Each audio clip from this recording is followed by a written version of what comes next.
बिस्मिल्लाहिर्रहमानिर्रहीम। मशकुरान सुनने वाले साथियों, अस्सलाम वालेकुम। सब्जेक्ट कोर्स है हमारा दरस हदीस। तो दरस हदीस का जो सबक है तकरीबन 6 असबाक हम लोग पढ़ चुके हैं, जो आखिरी वीडियो में अपलोड कर चुका हूँ। तो आपको लिखी हुई तहरीरी सूरत में ये दिखा चुका हूँ कि सहा सित्ता की जो मुसन्निफ़ हैं तो उसके हवाले से उनकी पैदाइश और उनकी वफ़ात भी आप लोग तकरीबन पढ़ चुके हैं। तो आज हर एक जो सहा सित्ता किताबें हैं या दूसरी जो कुतुब अहादीस जो हम लोग मदारिस में पढ़ते हैं, उनकी हालात ज़िंदगी के बारे में आपको कुछ ना कुछ बताने की कोशिश करूँगा। तो आज तो दिल बहार होता है जब हम बुखारी शरीफ का नाम लेते हैं। तो आज सहीहुल बुखारी शरीफ, जिसको कहा जाता है असहुल कुतुब बाद किताबुल्लाह, कि किताबुल्लाह के बाद, कुरान के बाद जो सबसे असह, सबसे ज़्यादा सही किताब वो है सहीहुल बुखारी। अब सहीहुल बुखारी के जो मुसन्निफ़ थे मोहम्मद बिन इस्माइल अल बुखारी। मोहम्मद बिन इस्माइल अल बुखारी कौन थे, कहाँ के रहने वाले थे, और जो सहीहुल बुखारी किताब है तो उन्होंने कैसे किस तरह लिखी। तो आइए, ये जो किताब आप लोग मेरे हाथ में है तो ये है सहीहुल बुखारी असहुल कुतुब बाद किताबुल्लाह। तो आप लोगों को मैं इसके हवाले से, इसकी ज़िंदगी के हवाले से कुछ ना कुछ बताने की कोशिश करूँगा, जो यहाँ पर हम लोग अल्हम्दुलिल्लाह मदारिस में पढ़ते हैं। आप अंदर से भी शरफ़ हासिल करें। ये है किताब सहीहुल बुखारी की असल जो किताब है। तो 2 जिल्दों पर ये किताब है, मुश्तमिल है।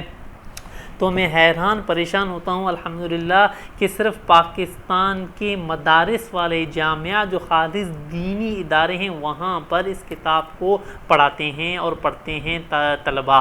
तो बाकी यूनिवर्सिटी, मैं हैरान हूँ, यूनिवर्सिटी वाले एक सफ़ा भी नहीं पढ़ते और नहीं पढ़ना जानते हैं इसको। तो बहरहाल सहीहुल बुखारी के जो मुसन्निफ़ मोहम्मद बिन इस्माइल बुखारी बुखारा के रहने वाले थे। तो बुखारा कहाँ है, तो बुखारा उज़्बेकिस्तान का एक शहर है, तो बलूचिस्तान के करीब है।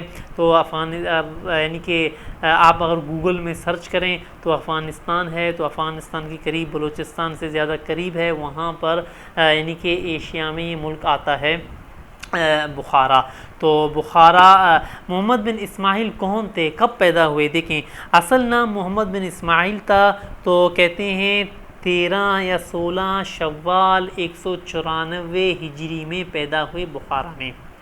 तो बहुत ही ज़हीन थे। तो इसके बचपन में आता है जिस वक्त ये 6-7 साल के थे तो इंतहाई ज़हीन भी थे और कमज़ोर थे। तो आँखों के हवाले से आँखें बहुत कमज़ोर थीं और आँखों की जो रोशनी है वो जा रही थी और बीनाई का ख़तरा था। इसकी माँ बहुत परेशान थी, तो रातों को बहुत अल्लाह रब्बुल इज़्ज़त से दुआएं मांगती थी, अल्लाह मेरा बेटा है इसकी आँखें सही कर लो। तो एक रात में जब वो सो रही थी, ख्वाब में हज़रत इब्राहीम अलैहिस्सलाम आए। तो हज़रत इब्राहीम अलैहिस्सलाम ने इमाम बुखारी रहमतुल्लाह की माँ को खुशखबरी सुनाई और कहा कि मुबारक हो, अल्लाह ताला ने आपकी दुआ सुन ली है। तो जिस वक्त सुबह उठती हैं नमाज़ पढ़ने के लिए, अपने बेटे को जगा देती हैं तो देखते हैं कि उसकी बेटा है मोहम्मद बिन इस्माइल, उसकी आँखें बिल्कुल चमकदार हैं, रोशन हैं और ठीक ठाक हैं। फिर दुआएं मांगती हैं, शुक्र अदा करती हैं अल्लाह रब्बुल इज़्ज़त की। तो अल्लाह आपका बहुत ही करम है, बहुत दुआएं मांगती हैं और शुक्राने के तौर पर नफलें पढ़ती हैं और कहती हैं तहज्जुद में, ए अल्लाह आपने मेरी दुआ कबूल फरमाई है, ए अल्लाह अब इस मेरे बेटे को नेक और सालेह बना। तो वाकई ही अल्लाह रब्बुल इज़्ज़त ने इसकी दुआ कबूल की और नेक सालेह बनकर इमाम बुखारी रहमतुल्लाह बने।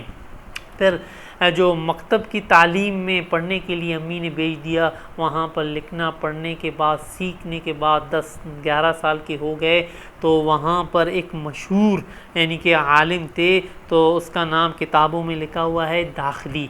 तो दाखली के पास वहाँ पर जाने लगे 10-11 साल में। तो इमाम दाखली रहमतुल्लाह थे, वह हदीस पढ़ाते थे और इतने ज़हीन थे, जो कुछ मोहम्मद बिन इस्माइल बुखारी सुनते थे फ़ौरन वो चीज़ याद हो जाती थी इमाम बुखारी रहमतुल्लाह को।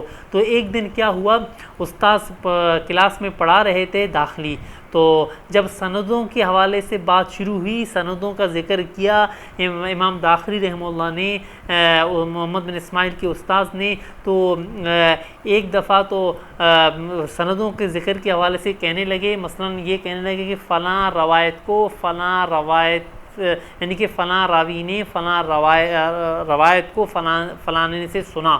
तो जब किसी रावी को गलत यानी कि बयान किया गलती से इमाम दाखिली रहमतुल्लाह ने, तो फ़ौरन हाथ उठा लिया मोहम्मद बिन इस्माइल बुखारी ने, कहा कि उस्ताद जी असल में फ़लाँ रवायत फ़लाँ रावी से नहीं बल्कि फ़लाँ रवायत से मज़कूर है, ये ज़िक्र है।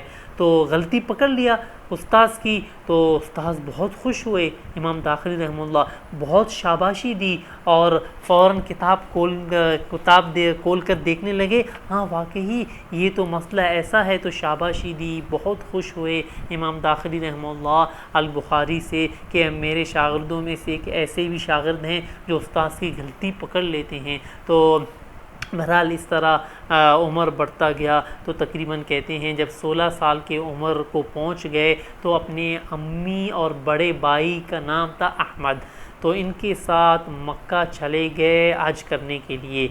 तो अम्मी और भाई तो वापस आ गए, लेकिन इमाम बुखारी रहमतुल्लाह मक्के में वहीं पर ठहर गए तालीम हासिल करने के लिए, ताकि वश कुरान के अंदर माहिर हो जाएं, मज़ीद अहादीस मुबारका का जो ज़ख़ीरा है वो याद कर सकें। तो मुख्तलिफ़ मजालिस में बैठने लगे, मुख्तलिफ़ उलमा कराम के यहाँ जाने लगे मक्का के अंदर, मदीना के अंदर। तो वहाँ पर तकरीबन जब 18 साल के हो गए, तो 18 साल तक इमाम बुखारी रहमतुल्लाह ने, 18 साल जब मुकम्मल हो गए तो कहते हैं तो इमाम बुखारी रहमतुल्लाह ने तालीफ़ और तसनीफ़ का काम फ़ौरन शुरू कर दिया था, और सहाबा कराम और ताबीन के अज़ीम कारनामे के हवाले से एक किताब लिख डाली इमाम बुखारी रहमतुल्लाह ने। उसके अलावा अल अदब नामी तारीख़ की अल अदब नामी किताब है, वो भी इमाम बुखारी रहमतुल्लाह ने तहरीर की। उसके अलावा अत तारीख़ के हवाले से जो मशहूर किताब है वो भी इमाम बुखारी रहमतुल्लाह ने यानी के लिखी है। इसके क्लास फेलू बताते हैं, तो नाम लिखा हुआ है हामिद भी एक बहुत बड़े मुहद्दिस थे। वो कहते हैं कि इमाम बुखारी रहमतुल्लाह इतने ज़हीन थे, जब हम क्लास में पढ़ने के लिए जाते थे तो हमारे पास रजिस्टर, आजकल के ज़माने में रजिस्टर ही कह सकते हैं, तो रजिस्टर, कागज़ वग़ैरह और कलम हुआ करता था, और स्याही हुआ करता था। आजकल के ज़माने में इंक भी कहते हैं, स्याही कहते थे। तो इमाम बुखारी रहमतुल्लाह के पास कुछ भी नहीं था। एक दिन मैंने पूछा, मोहम्मद बिन इस्माइल बताओ तो सही, तुम अपना वक्त यहाँ पर आकर ज़ाया कर रहे हो, तुम्हारे पास यानी कि ना रजिस्टर है, ना कागज़ है, ना कलम है, ना स्याही है, तुम कैसे लिखोगे हदीस को जब भूल जाओगे? तो इमाम बुखारी रहमतुल्लाह ने कहा कि जो कुछ हदीसें तुम लिख चुके हो, जो मसले मसाइल तुम लिख चुके हो, अगले दिन यानी कि वो सारी बातें मुझसे सुन लो। हामिद इसका क्लास फेलो कहता है, तो हमने कहा ठीक है। तो जब इमाम बुखारी रहमतुल्लाह ने 10,000 से तकरीबन 15,000 अहादीसें सुनाना शुरू की, तो हम हैरान रह गए कि वो सारी की सारी बातें इमाम बुखारी रहमतुल्लाह को अज़बर ज़बानी याद हैं।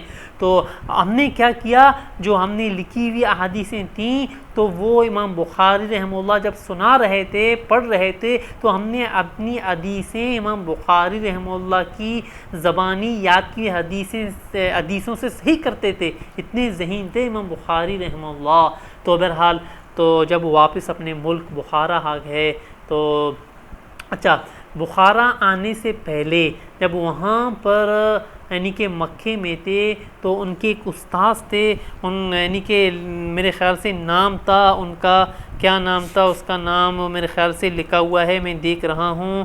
तो ये हाकिम लिखा हुआ है, हाकिम यानी कि बुखारे का जो हाकिम था, खालिद, सॉरी माज़रत चाहता हूँ। तो अब मुझे अच्छा इसहाक नाम था। इसहाक जो यानी कि पढ़ा रहे थे एक दिन, तो इसहाक ने अपने तालिब इल्मों को कहा, तो इसहाक के तालिब इल्मों से यानी कि मोहम्मद बिन इस्माइल बुखारी भी थे। तो इसहाक ने कहा कि एक ऐसी किताब होनी चाहिए जहाँ पर मुकम्मल तौर पर सही अहादीसें हों। तो ये कह दिया उस्ताद ने, दूसरे तालिब इल्म भी थे और इमाम बुखारी रहमतुल्लाह भी बैठा हुआ था। तो ये बात दिल को लगी इमाम बुखारी की। तो उसी वक्त से एक जज्बा वलवला लेकर जब घर में आते थे या जहाँ पर रहने लगे थे, वहाँ पर एक वलवला जज्बा था इमाम बुखारी रहमतुल्लाह के अंदर कि मैं ज़रूर उस्ताद की बात को लाजमन लेकर इस काम को शुरू कर दूँगा। तो इमाम बुखारी रहमतुल्लाह ने इस तरह दुआ मांगी तो अल्लाह रब्बुल इज़्ज़त ने शरह सदर फरमाया, दिल खोल दिया। तो इमाम बुखारी रहमतुल्लाह ने लिखने का इरादा किया सहीह बुखारी का। तो कहते हैं कि 6 लाख अहादीस में से इमाम बुखारी रहमतुल्लाह ने सहीह बुखारी लिखी और तहरीर की है। और कहते हैं कि सहीह बुखारी के लिखने से पहले रोज़ इमाम बुखारी रहमतुल्लाह गुस्ल फरमाया करते थे, नहाते थे, उसके बाद 2 रकात नफल पढ़कर सहीह बुखारी को लिखा। और सहीह बुखारी का तकरीबन लिखने का अरसा कहते हैं 16 साल लग गए। तो उसके बाद जब किताब बुखारी सहीह बुखारी मुकम्मल हो गई तो वहाँ से जो हाकिम था सहीह बुखारी का, तो वहाँ पर अपने मुल्क में चले गए, यानी कि उज़्बेकिस्तान आ गए। तो वहाँ पर इमाम बुखारी रहमतुल्लाह ने एक मकतबा कायम किया, बच्चों को तलबा को पढ़ाना शुरू किया। तो वहाँ के हाकिम बहुत मुतासिर हुए, शुरू में खालिद उसका नाम था। तो उसने एक पैगाम भेजा इमाम बुखारी रहमतुल्लाह की तरफ, मेरे बच्चों को भी पढ़ाओ, आकर मेरे महल में पढ़ाओ। तो इमाम बुखारी रहमतुल्लाह ने इनकार किया, कहने लगे ऐसा नहीं हो सकता, आपके बच्चे मेरे पास आ जाएं ताकि दूसरे बच्चे मोहल्ले के शहर के आते हैं इनके साथ पढ़ लें। तो लेकिन जो हाकिम था बुखारे का, उसको ये बात नागवार लगी। उसने कहा ऐसा नहीं हो सकता, हाँ अगर मैं आपको तुम्हारे पास अपने बच्चों को भेज दूंगा लेकिन दूसरे बच्चे वहाँ पर ना हों, सिर्फ अकेले मेरे बच्चों को पढ़ाएं।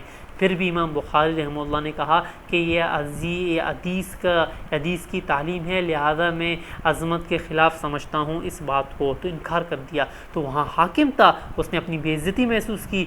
तो उसके बाद तो उसके ख़िलाफ़ इमाम बुखारी रहमतुल्लाह के ख़िलाफ़ साजिशें शुरू की बुखारा के हाकिम ने। तो दूसरे उलमा को भी लिया जो मुखालिफिन थे।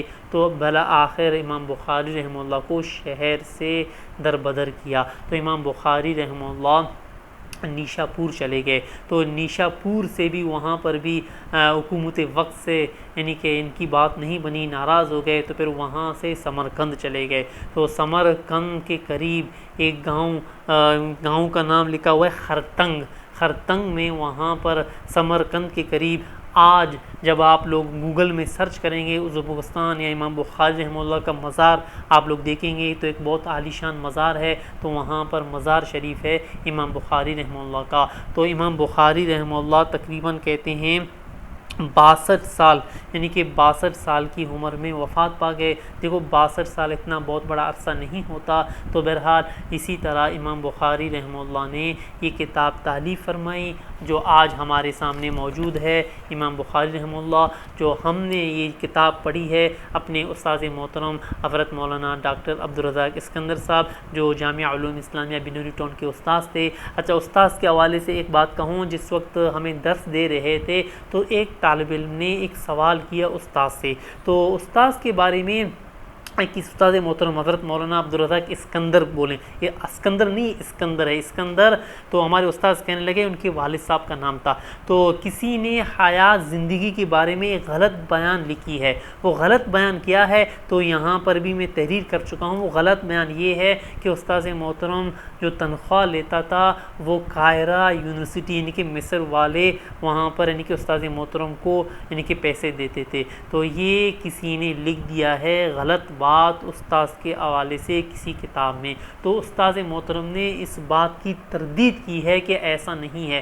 क्यों? इसलिए कि उस्ताद मोहतरम पीएचडी का जो मकाला था, तहकीकी मकाला कायरा यूनिवर्सिटी मिस्र में, वहाँ पर जाकर पढ़ने के लिए गए थे और पीएचडी का जो मकाला था किताब वहाँ पर कंप्लीट करके दोबारा आ गए यहाँ पर कराची में पढ़ने पढ़ाने के लिए।